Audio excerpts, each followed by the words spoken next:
नमस्कार, विंध्या टाइम्स में आपका स्वागत है। दोपहर तक की दो बड़ी खबरों के साथ हाजिर हुए हैं। दोपहर तक की दो प्रमुख खबरें आपको बताने के लिए हाजिर हुए हैं। पहली खबर की बात करते हैं। नगरीय निकाय और पंचायत चुनाव कोरोना संक्रमण के कारण 3 महीने तक टल गए हैं। अब इसके बाद कांग्रेस की एक अहम बैठक आज होने वाली है। शाम 5 बजे से यह बैठक शुरू होगी। मध्य प्रदेश कांग्रेस की ये अहम बैठक मानी जा रही है। इस बैठक में नगरीय निकाय चुनाव की तैयारियों पर चर्चा की जाएगी। इसके साथ ही विधानसभा की रणनीतियों पर भी चर्चा होगी और इस बैठक की अध्यक्षता पीसीसी चीफ कमलनाथ करेंगे।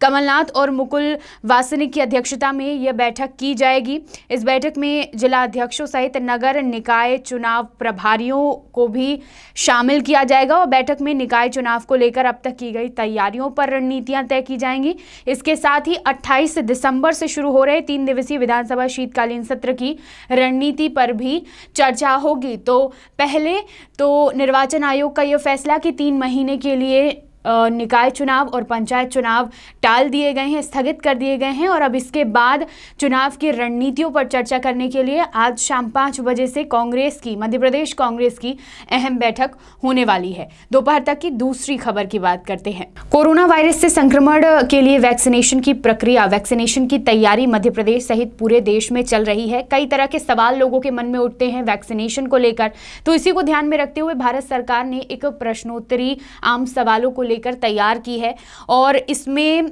यह बताया गया है कि वैक्सीनेशन शुरू होने के बाद संबंधित को वैक्सीन लगवाने के लिए मोबाइल पर मैसेज भेजा जाएगा।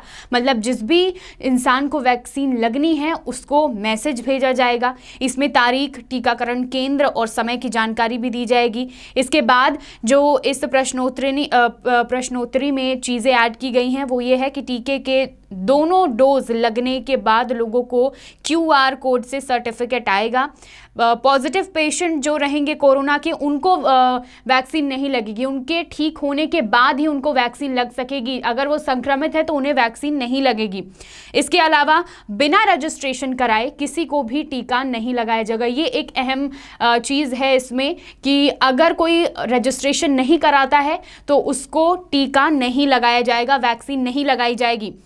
इसमें यह भी कहा गया है कि टीका लगवाने के बाद आधे घंटे तक टीकाकरण केंद्र में स्वास्थ्य कर्मियों के सामने रहना पड़ेगा ताकि वो देख सके कि इस टीकाकरण से, इस वैक्सीन से किसी को कोई साइड इफेक्ट तो नहीं हो रहा है। ये चीज़ अहम रखी गई है इसमें। इसके बाद 2 डोज इसके लगाए जाएंगे। 28 दिन के अंतराल में ये 2 डोज लगेंगे और इसके 15 दिन बाद ही कोरोना से बचाव की एंटीबॉडी विकसित की जाएगी।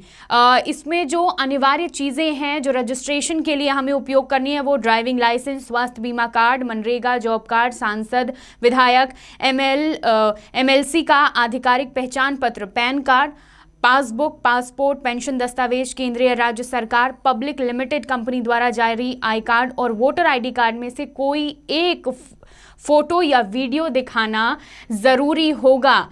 तो ये तमाम वो चीज़ें हैं जो वैक्सीनेशन की प्रक्रिया में अहम है और एक प्रश्नोत्तरी भारत सरकार द्वारा जारी की गई, जो अहम सवाल पूछे जा रहे हैं लोगों द्वारा, उसको ध्यान में रखते हुए ये प्रश्नोत्तरी जारी की गई है। और सबसे अहम चीज़ इसमें कि 2 डोज लगेंगे, रजिस्ट्रेशन के बिना वैक्सीनेशन नहीं होगा और वैक्सीनेशन होने के बाद, वैक्सीन लगने के बाद आधे घंटे तक हमें स्वास्थ्य कर्मियों की निगरानी में ही रहना होगा। तो ये जो जानकारी है वैक्सीनेशन से जुड़ी, ये हमने आपको दी।